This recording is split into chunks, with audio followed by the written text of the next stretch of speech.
rise for a pledge of allegiance. I pledge allegiance to the flag of the United States of America, and to the republic for which it stands, one nation, under God, indivisible, with liberty and justice for all. This meeting is being conducted in compliance with the Open Meetings Act. The Verona Board of Education passed a resolution at its meeting held on January 7, 2014. The meeting set forth the schedule of its regular meetings, which resolution was within 7 days of passage. The schedule was sent to the Verona City Times, the Star Ledger, the Herald News, the Township of Verona, and the Verona Education Association. Postings of this meeting setting forth the time, location, agenda were posted in each of Verona's 6 schools, the board office, and town hall. This posting was also sent to the above newspapers, all SCA presidents, and SCA liaisons. The Verona Board of Education operates under consent agenda format. Any board member has a right to have an item pulled to be voted upon or discussed separately. Copies of tonight's agenda and resolutions have been made available to the public present. Mr. Sparrow? Here. Mr. Day? Mr. Bolino? Here. Mr. Yunus? Here. Mr. Quattro? Here. Okay, we have a pretty straightaway agenda tonight. First order of business, so is there any public comment on any of the agenda itself? Okay, let's, we have, the Finance Committee meeting Friday, right? Yeah, the Finance Committee did meet.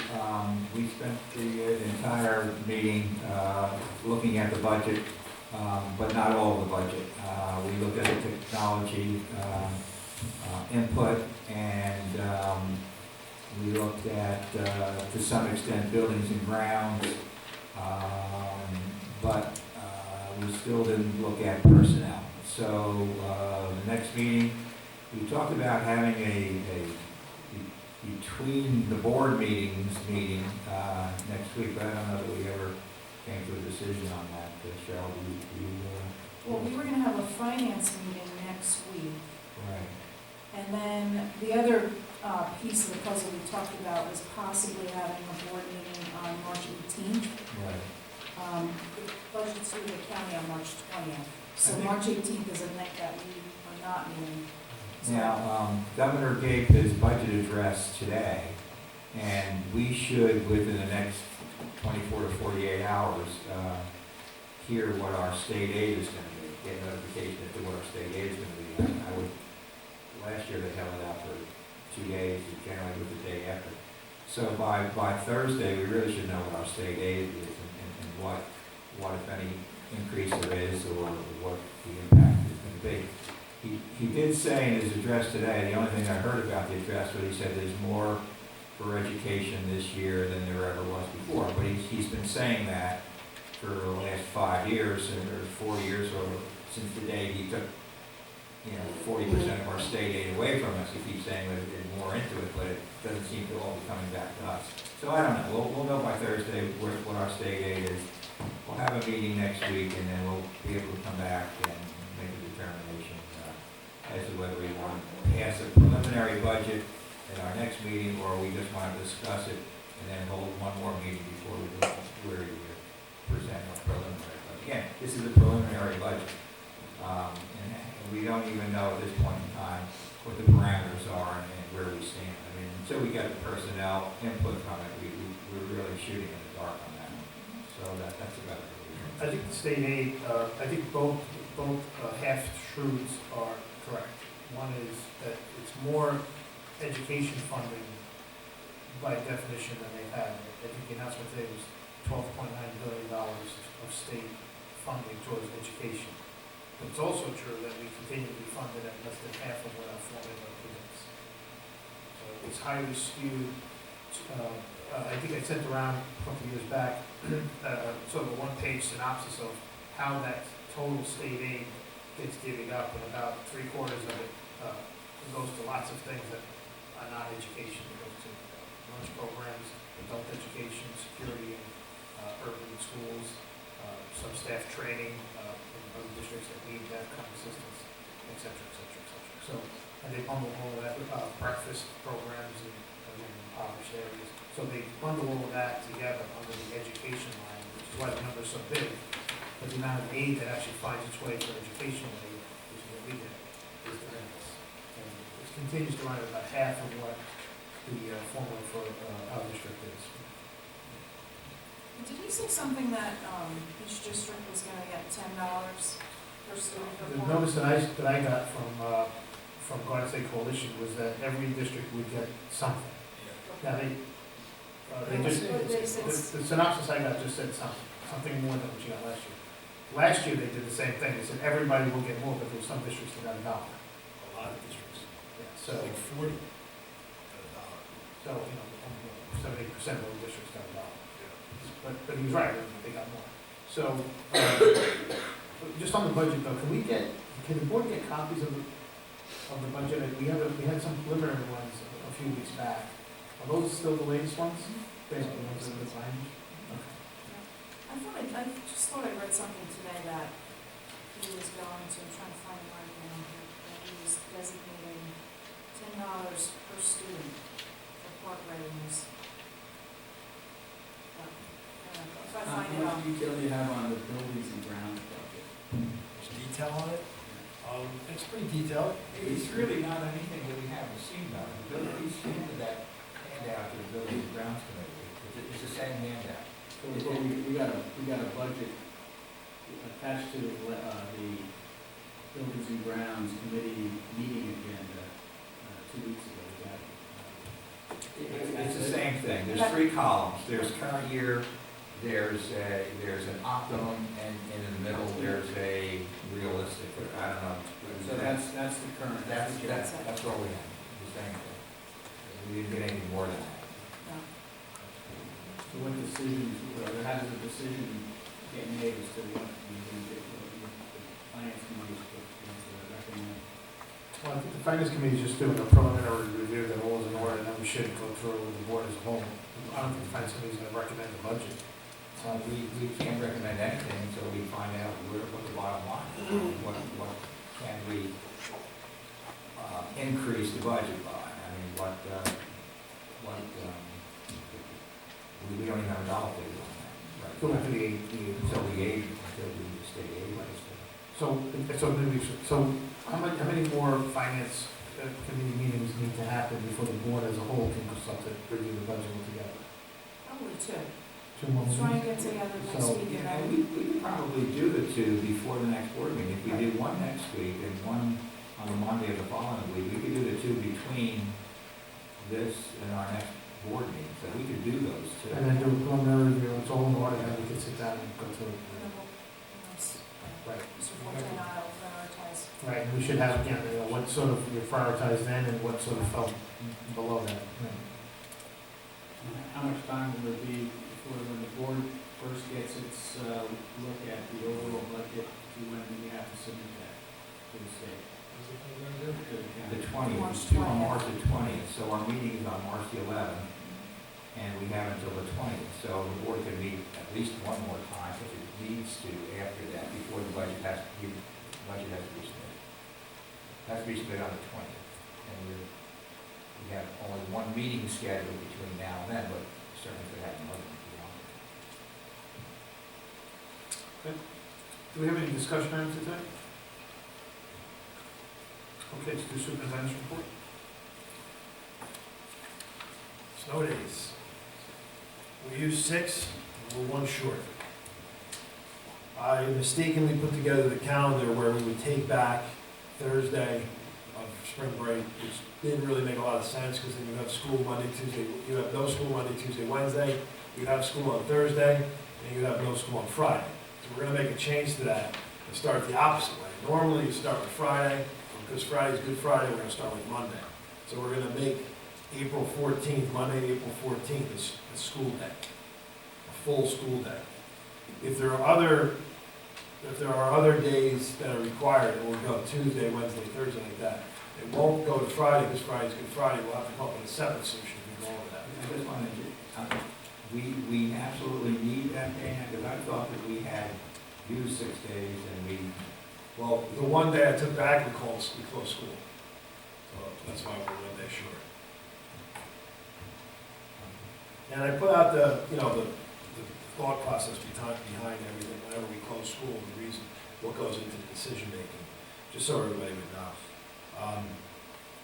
So once it's approved tonight, there'll be a letter going out to the parents and staff tomorrow explaining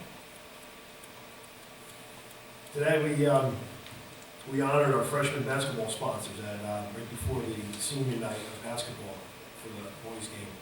And we had all the sponsors there. We gave a little token of our appreciation, and it was well received. The crowd was very happy that this thing was going on. So we'll try to get, not try, I'll get that done before my last day here for next year. Public meetings, we still have 3 public meetings left. We had one on Sunday at 5 o'clock. It was fairly well attended. Thought it was positive too. Questions were, you know, even the people who had a lot of serious questions about it were still positive, and I think that when everybody was done, at least they understood what was in the project, and that's exactly why we're having the meetings. So we have 3 left. We have tomorrow morning at 9 a.m. at FN Brown Auditorium. We have Saturday, March 1st at 10 a.m. in Lanning Media Center. And then we have Wednesday, March 5th at 7 p.m. at HBW Auditorium.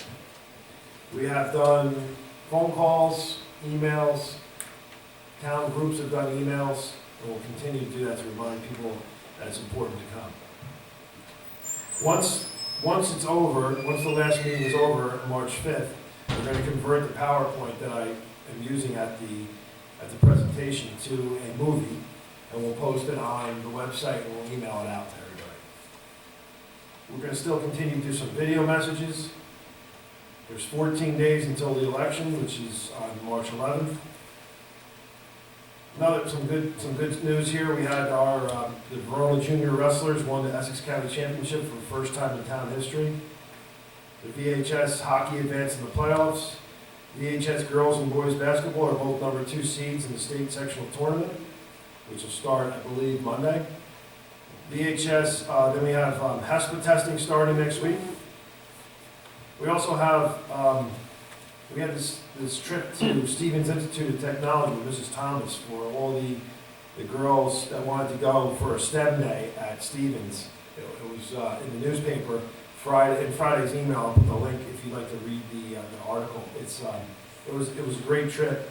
Several schools from the area went to Stevens, and it was really to push science, technology, engineering, and math for girls in the middle school. That's my report. Any questions? Okay, let's do resolutions. Just have to make one note on resolution 2.3, the mentors. We're going to strike the first one from the resolution. The first, The first person, Marissa. First pair? Yep. Marissa and Jean. That one we did.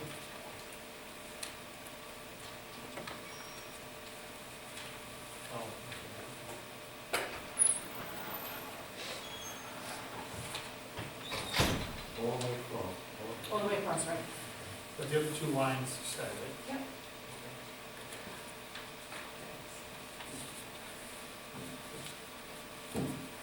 Okay. We'll just wait for Mr. Enos.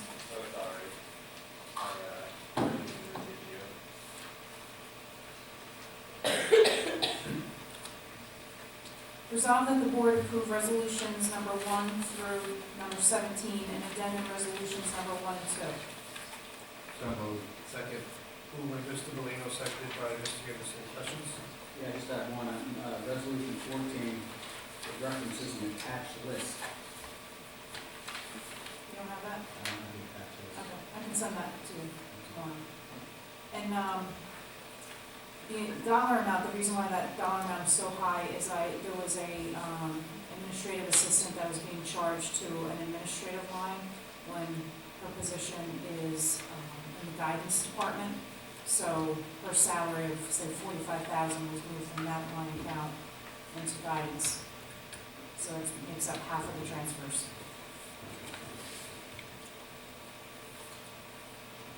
Okay, let's call roll.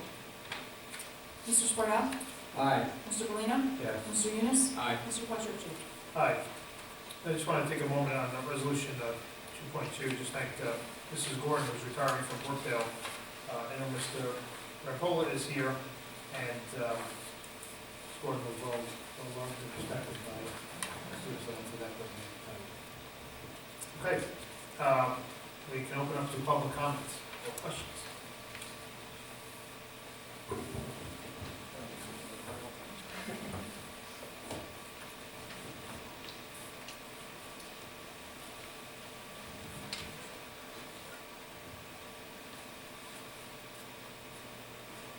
Louis Harmon, 20 Dot Terrace. First, just as an information thing for me,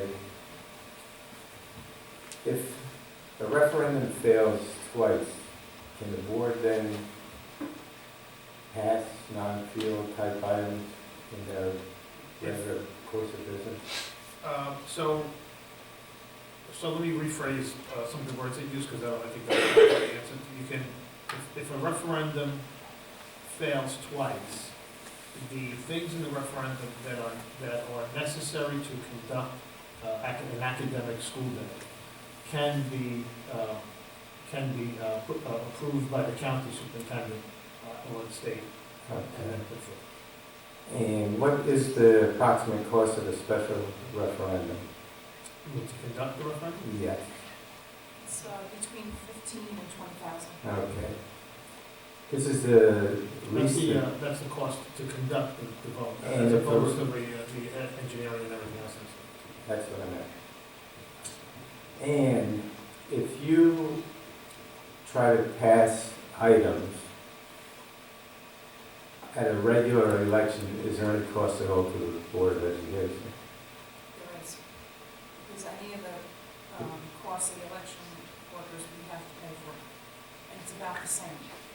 If it's a regular election, on a regular election day, Oh, I take that back. if No, you put it's- questions on. Right. So there's still items in this referendum that seem very important to me. The HVAC system at VHS and the upgrades to the tech infrastructure. So I don't understand why we wait till there's $17 million worth of work that needs to be done, when it seems that during regular elections, you could put items that are important on a questionnaire at no cost. If it fails twice and it's an important item, why you wouldn't then just pass in your regular, ordinary course of business? So, a couple of reasons. One reason is that the engineering process for this sort of a bond is a very, very lengthy process. So we started at the very beginning of last year. The target was to get it done by the end of the summer, so that we, to the fall season, through September, October, we can communicate it to the public and get it onto the referendum as quick as possible, whether we can get it to the ballot as quick as possible. The choices of dates were the November election, it was a January date, and the day after the January date was the March date. After the March date, the next date would be September. Distinct days that we could do. The original intent was to do that. It's difficult to time it precisely to the November election with the delays that we had in the engineering. I think in the future, certain items that are very important to conduct school business, you should do those during the ordinary course of business during the year, put them on regular elections, save the money. That money could be better spent.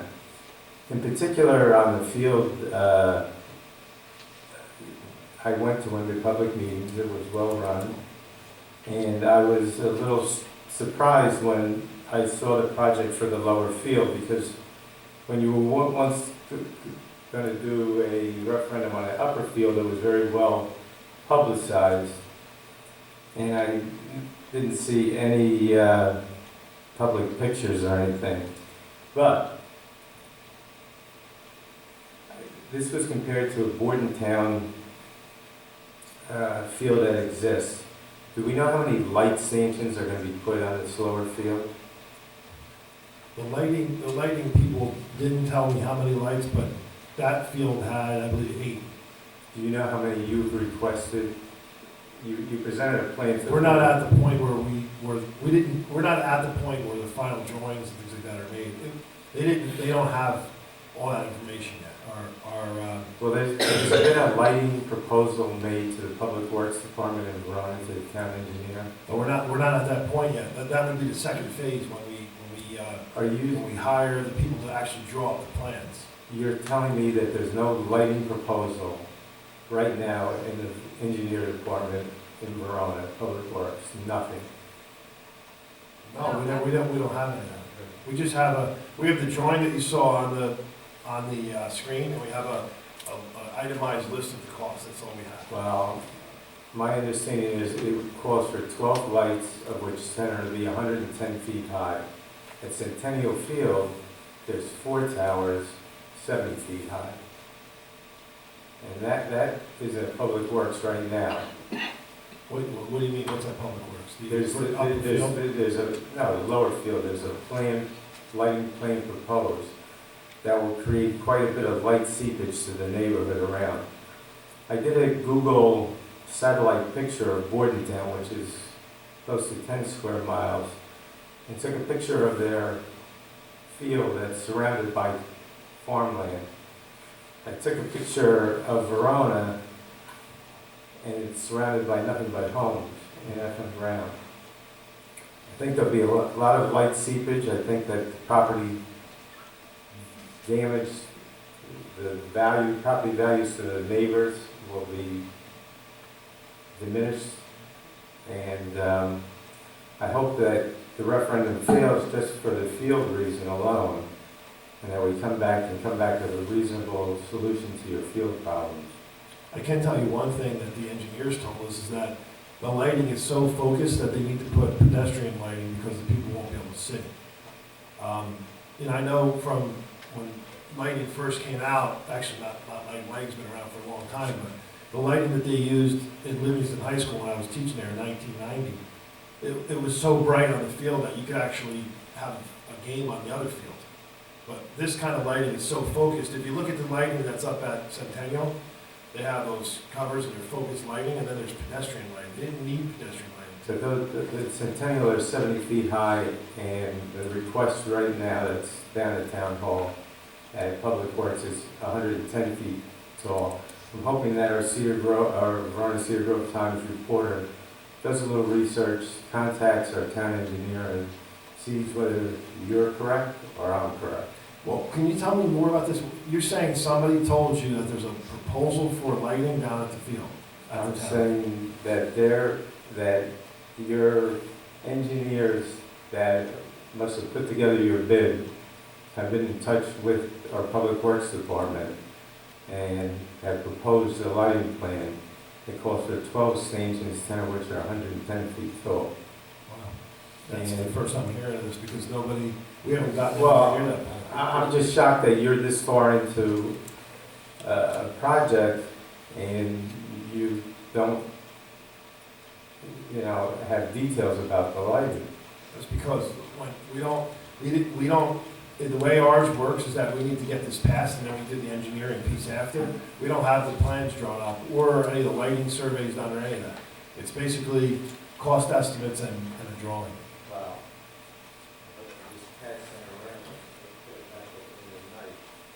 You tell me if you can tell the difference between Verona and Bordentown.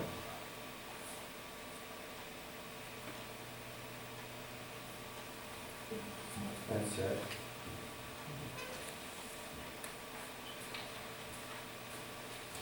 Anyone else?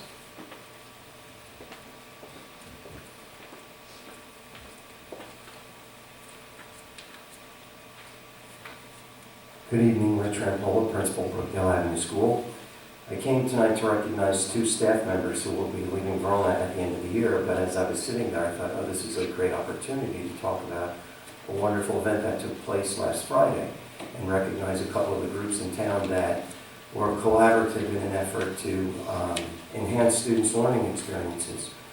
Recently, Brookdale, FN Brown, and Forest Avenue School participated in the One School, One Book program, and we all read a book called The Lemonade War by Jacqueline Davies.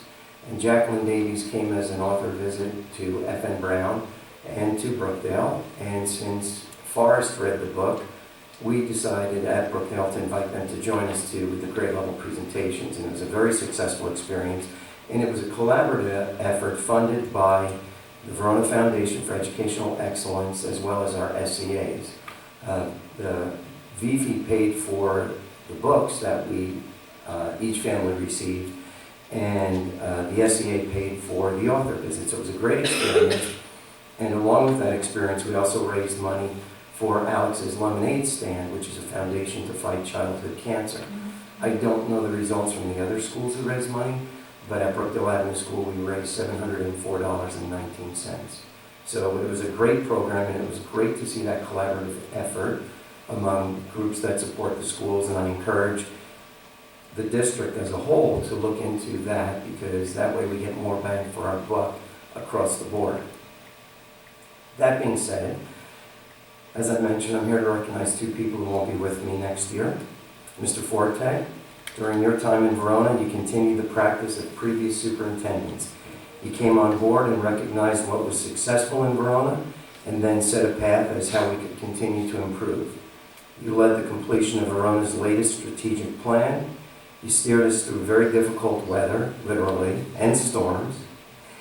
And in a year where we have been impacted by numerous initiatives from the state, I think one of the best things you did was you made it a point to come and speak directly to our teaching staff to let them know that the district's administrative team would be there to support them as we implement these programs. I would also like to commend Mr. Forte for his commitment to helping Verona citizens understand the upcoming referendum. Even though he won't be here to see the positive impact the referendum will have on our schools, he understands that this is what Verona needs to keep us moving forward as a district. Mr. Forte, I thank you for your leadership and wish you well in your new position. Thank you. I'd also like to recognize Mrs. Nancy Gordon, whose retirement was accepted tonight.